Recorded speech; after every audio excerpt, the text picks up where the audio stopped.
Welcome back. Welcome back. Let's talk about how power is quietly changing modern love.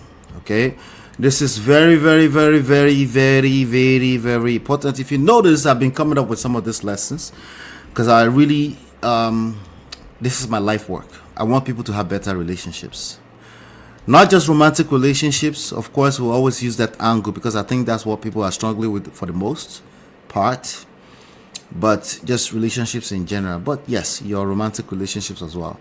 Power dynamics is a big, big, big deal, and most people struggle around it. They struggle around it. Even if it's just struggle, at least we will know that they will know they are struggling. But actually, most people are unaware about it. Why do people fight against unfairness in relationship, in personal relationships? It's because they are super unaware about power dynamics in relationship.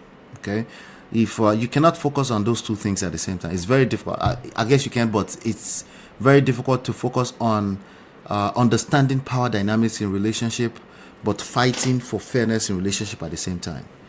Because if you're fighting for fairness, you already concluded that the other person has more power than you, all right, and you're literally fighting to take that power. Right? No, if it was you were fighting to take the power, it even be better, but you're fighting for them to give you some power, and power is never going to be given. Power has to be taken. It's either you know what you're doing or you don't know what you're doing.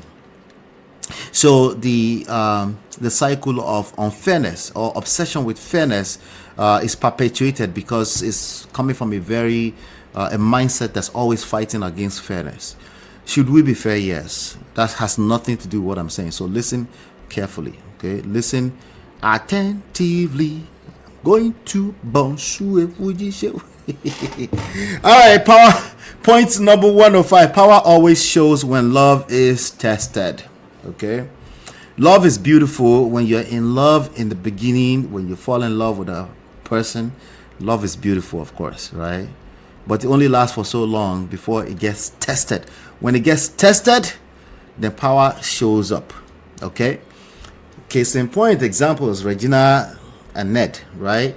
I was about to cover a story about Elon and some other lady today. Elon was looking to take the custody of his baby away from one of the ladies. Power, when love is tested, then you will see Shiggy. You will see how power comes to play. Love is easy, or seems easy, when there's an agreement, when there's a united front. We talked about united front over the past few days here, right? But when there's an issue, then power shows up. When there's a conflict, you start seeing people trying to pull their power. Sometimes you call it narcissistic behavior, sometimes you call it gaslighting, you call it all these different names, but it's really just power tussle back and forth. It's really just power dynamics showing its nose. And if you don't know what you're doing, then there's a problem. So see, you don't see who has power when things are good because they're sharing that power with you effortlessly, right? You see it when someone says no, then suddenly it feels like it's unfair, and then suddenly you feel like you need to fight to take some of that power back, or like I said, you're fighting for them to give you some of that power. But me and you know that that's not going to happen. Okay, it's either you take it. When you take it, well, it almost seems like you step on their toes too, and then they start crying wolf, and they start to cry that it's unfair too, and then you have this back and forth that's very, very toxic. Let's go to the power point. Why do I keep saying power? Point number 2 of 5. Desire is being rebranded as lifestyle. What are we talking about? We're talking about how power is quietly changing modern love. Today, desire is being rebranded as lifestyle. Sometimes you hear people also call it, it's transactional. Love is always transactional. It's English you are speaking, okay? You see, what I'm talking about right now is actually about that Harry Song story, okay? Where people think just changing lifestyle is going to solve an internal problem, internal battles. It will not, okay? What used to be called indulgence is now becoming a choice. People change terminologies. They start changing English words to think that will solve for the actual issue. But you never did the root cause analysis. You don't even know what is actually going on. You blame it on money. You blame it on infidelity. But you don't have the patience to really understand at a human psychology level what is actually going on within your relationship. If you don't, then what happens? You prescribe the wrong solution for the wrong problem, right? So the issue that most people are dealing with is often identity, right? Internal battles, okay? Internal identity battles, but they want to use I'm going to go to what do you call it? I'm going to go to Brazil, go to Thailand. I'll go to the village and go and bring a wife. Baba, you go collect. So again, not every desire deserves a permanent label. I'm just letting you know right now. The rebranding that you've seen across the board, oftentimes people arguing semantics, trying to camouflage that as lifestyle. That's going to be a problem. You know, me and you can be arguing back and forth about one word, but that word has nothing to do with the actual internal battles. So I want you to start paying attention to that as we move into this modern era of love. When desire becomes when desire becomes an identity, discipline becomes oppression. There are always at least two or more people involved. Just keep that at the back of your mind. So when you're going back and forth with semantic-based arguments, the other person is probably interpreting something else entirely. Let's move on to point number 3 of 5. Public image now competes with private truth. You can also replace that private truth with internal truth, right? The actual reality. Reality should be enough. Why am I saying the actual reality? I actually had a young man almost argue with me about what reality is. Like, is this not reality? And then he started going, I probably would have gotten to a place I would just leave him alone, to be honest with you. But because I could use the word reality, but it's context matters, right? And if you're not capable of listening to context, you're just lame. And if I'm not your father, I'm not always going to be available to teach you or to pull you out of lameness, okay? So, but public image, what we care about, we all care about what we look like on the outside to an extent. But you don't want to be obsessed over that to the extent where you are replaced, where you are obsessed with that, and there's a conflict between that and what you're actually battling inside. That is now affecting relationship more than ever before. Before, we had enough in our environment, the community, the family, that could help us sustain even when we make a boo-boo. But these days, you know, the individualistic thing, everybody each to their own, do what works for you. It is at all-time high. So you want to make sure that you're grounded very well in the real truth, right? Don't lie to yourself in front of a mirror. That's what I'm trying to say, okay? Don't lie to yourself, because if you lie to me, I will always tell you that you're right. Well, you're right. Because I'm going to take it as your story. I'm going to respectfully honor your story. But then I can't help you if you're lying to yourselves or to yourself. It's very, very important. So public image is now competing with private truth. Let's be careful. Make sure you do the much needed self-work and be grounded in the true self. It needs to come from the inside out, not the other way around. I hope what I'm saying makes sense. If it makes sense, please make sure you hit the like button. If it doesn't, ask questions. Point number 4 or 5, laws can't fix broken values. Another way of saying that is that you cannot moralize your broken relationship. Or somebody dump you, they start sleeping with the driver, or they slept with the gate man. I mean, they dump you for a big guy like Nedun Woko.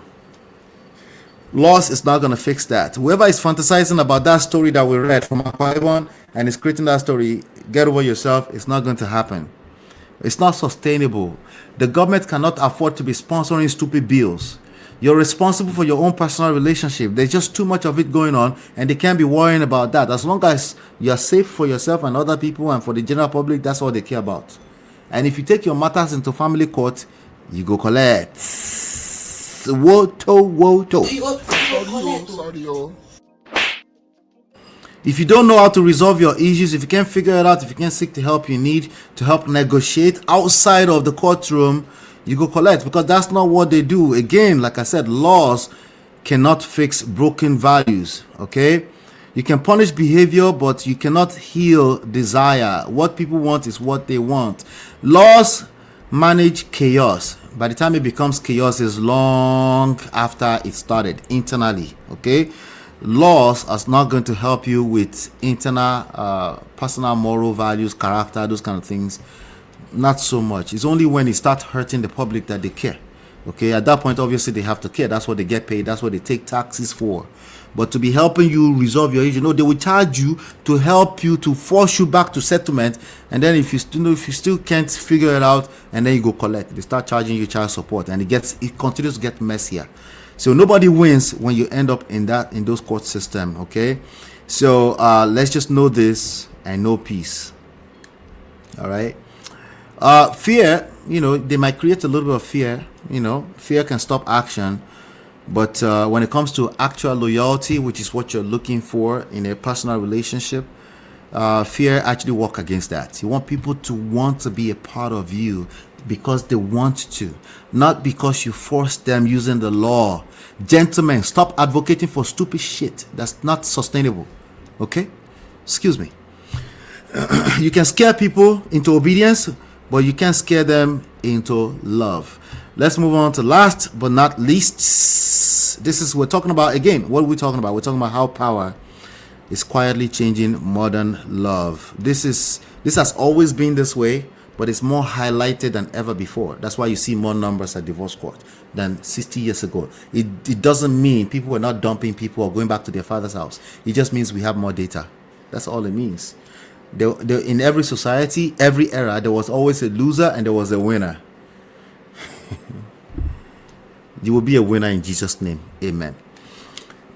Point 5 of 5. Modern dating is confused about roles. I want you to know that there's a confusion going on. So yes, you might have to define, redefine. You might have to learn, unlearn, relearn. Okay? Because even our parents are just as confused about what is going on right now, just as much as we are. When I say we, I'm generalizing, right? They're just as confused. They couldn't help you. The only thing they might use to say, okay, kneel down and just beg your husband and go back home. That's not going to work. If it works short term, it's not going to work long term. I hope you already know this. Please know this and know peace. Okay?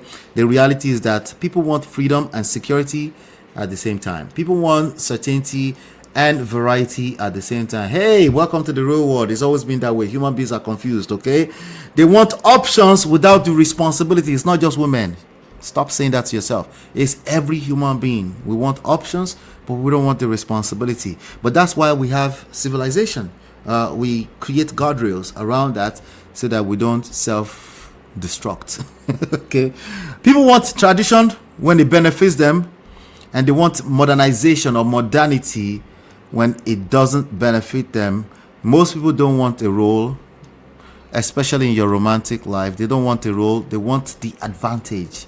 Okay, they want an advantage. They want to feel like they're winning. So what can you do to create more winning opportunities? Do exactly that. Create winning opportunities for both, for all, right?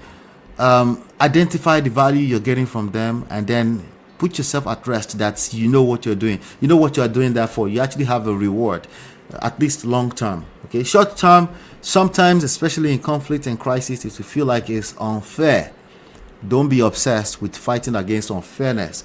What that looks like most times is that you're fighting your partner and you are basically shooting yourself on the legs. If you have any questions around what we've covered today, do me a favor. Hit the like button, share, subscribe first, and then comment your questions. I can also turn your questions into content. Okay? Hit the like button, share, subscribe, turn up your notifications so you're notified when we go live. Happy New Year to you, Glamola, and all Prestige family. Thank you. I appreciate you for being here. Hit the like button, share, subscribe, turn up your notification. Help me share this, I beg. Thank you. Hopefully you've been enlightened, educated. We'll see you on the next one. Take care. God bless. Peace. This is Ola, Man of Prestige, your favorite relationship and marriage coach. If you enjoyed this, smash that like, subscribe, and share it with someone who needs it. Be a part of the Prestige family. My wife Lola and I have written 2 powerful books, Get My Marriage Back and Number 1 Red Flag. Yours free at manofprestige.com. For personal coaching, send me a WhatsApp request For consultation to +1 732 305 8577. Stay tuned for more. Your journey to love and prestige starts here.